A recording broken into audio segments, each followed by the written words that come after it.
everyone, and welcome to another week of the Tetra Travels. I hope you enjoy this episode. This week I thought it'd be worth checking out the Shard. I've lived in London for quite a while now, and I've never actually seen up the Shard and the view of London from there. So I thought, why not? Let's go up there. My friend bought me a ticket, so it seemed like a good opportunity. And I thought I'd go check out how accessible it was and take you along for the ride. So hopefully you enjoy the show. So this was the entrance to the Shard. It was all very easy to find. It's just round the corner from London Bridge Station. Literally there's a tunnel that goes from the disabled exit of London Bridge all the way to the Shard. So it takes about 2 minutes, maybe even less, to get there. So very easy to get to, and a nice convenient spot in London. Once you're in, you have to go through security clearances. Getting through the security bit was actually a bit laughable. They had scanners everywhere and they were meant to check your bags. My bag did actually go through the scanner, but I then wheeled through. No one had a clue what was going on. My wheelchair went and set off all the scans. Like the buzzers were flying off everywhere, but like they looked at me blankly, and I was like, "Well, do you want to check me?" But they never bothered, so I wheeled on through. No one ever asked, and I thought, fair enough. But yeah, who knows what they would have done if there was actually a security issue. But yeah, that's the way it is, I guess. I've had similar in airports before where they just freak out and they don't know what to do, so it doesn't really surprise me in a tourist location like this. But yeah, I always find it quite amusing that they just, yeah, oh yeah, go through, whatever.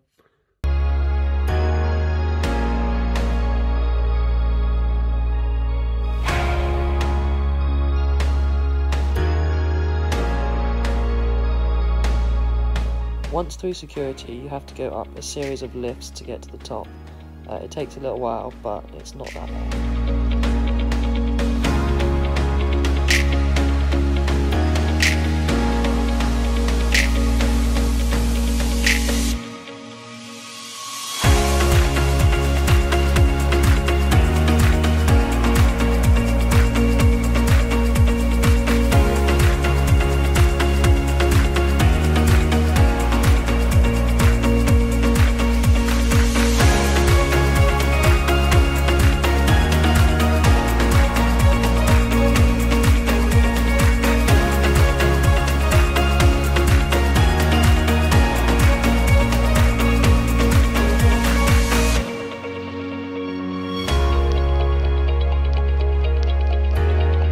The lifts that go up to the top floors are incredibly fast. I mean, I think it goes up to 69 floors and it takes about 30 seconds, if that, whereas I'm used to all the lifts on the London Underground, which take minutes to just go like a couple floors.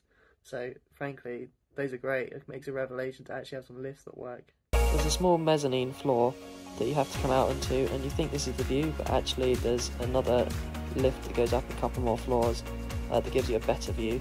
But this is a nice spot to just have a quick look before you see the real thing.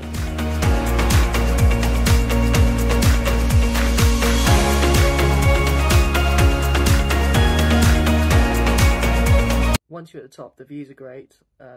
Obviously you can see all of London from there, well, the majority of it. It was night time, so it looked beautiful with all the lights lit up, but it would also be interesting to see it in the day when you can maybe see a bit further. But I would definitely recommend it for the view alone. The alcohol prices were a bit steep, so I didn't bother, but maybe if I was really going to splash out on myself, then it would be worth a treat. But frankly, I'd rather go down and have a nice drink at a bar somewhere else and just enjoy the view before that. But yeah, up to you. Finally, you get to the real view at the top. You first go through this glass door, and actually, once you're out there, it suddenly hits you that it's absolutely freezing. What you don't realise is that the Shard at the top is open, so it's actually open to the elements, and it's actually really cold at this time of year. So wear a coat if you're going to go. In the summer it might be nicer, but it was still worth it despite the chilly conditions.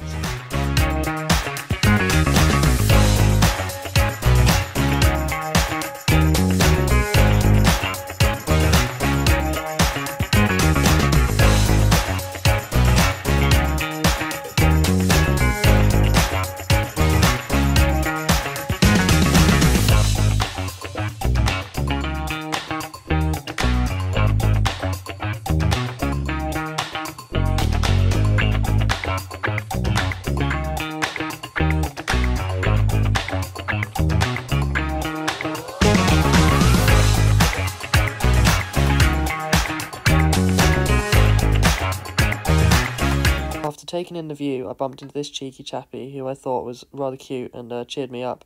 I love a good penguin, and who doesn't, so always make sure you take a photo with him. They also had this place where you could take a photo with a nice banner.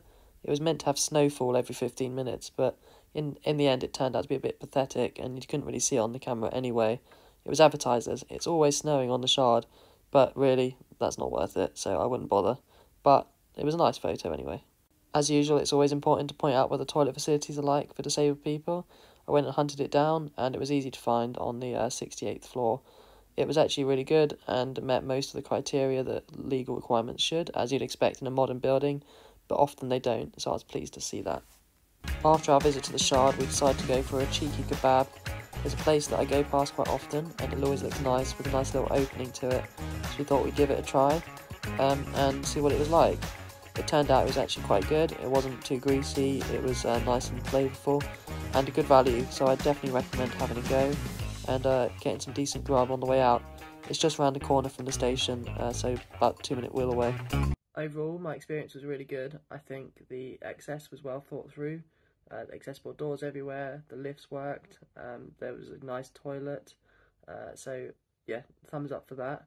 I would say the staff could have been a bit more helpful. They didn't seem to know too much about what was going on, and also it wasn't easy to buy a ticket for my carer. I kind of had to say beforehand, email away and phone them, and then they kind of said, as long as you bring evidence of your disability, which I think is fairly obvious as I'm in a wheelchair, but I always just bring my PIP disability benefit form, and yeah, that seemed to work, so they just sort of let them in. But I think they could maybe do with a bit more training around disability, but overall, I think the experience was good and the view's great, so definitely go ahead and give it a go. But I hope you enjoyed the video, and we'll tune in next time. We're looking to do many more things and show what's accessible, what isn't, so please like, subscribe and share it. Hit the link down below, make sure you hit the bell icon to be notified when the videos are coming up, and yeah, hopefully see you soon. See you next week.